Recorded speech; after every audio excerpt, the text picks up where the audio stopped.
Magandang hapon mga ka-happy hour.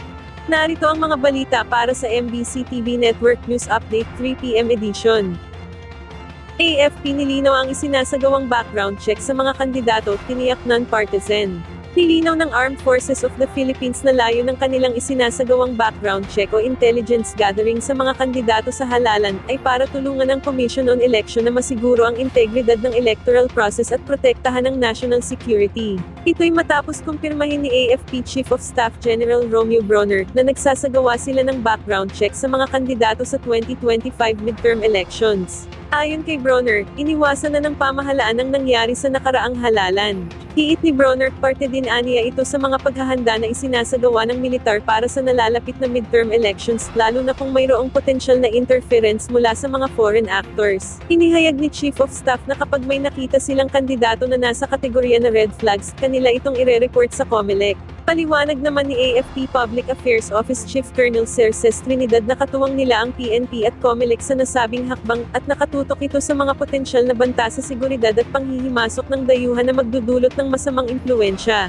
Binigyang diin ni Trinidad na ginagawa lamang ng militar ang kanilang trabaho, at mananatiling non-partisan ang AFP sa electoral process.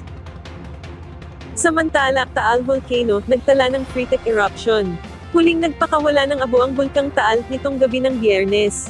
Ayon sa Philippine Institute of Volcanology and Seismology na dakong alas 11:51 ng gabi ng kanilang mamonitor ang pagbuga ng 900-meter na taas ng abo mula sa main crater ng bulkan.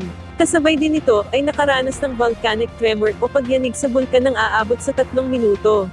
Nangyayari ang Freetech eruption dahil sa init mula sa magma lava, at mga volcanic deposits, at nananatiling nakataas sa Alert Level 1 ang nasabing kapaligiran ng bulkan.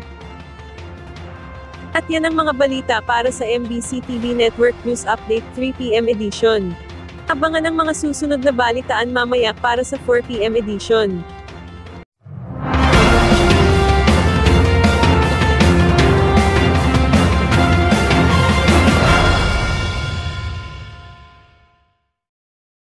Mga ka-happy hour, kung gusto mong manood ang mga balita sa MBC TV Network News Update, mag-subscribe sa aming YouTube channel, i-like ang aming Facebook page, at i-follow sa aming TikTok account.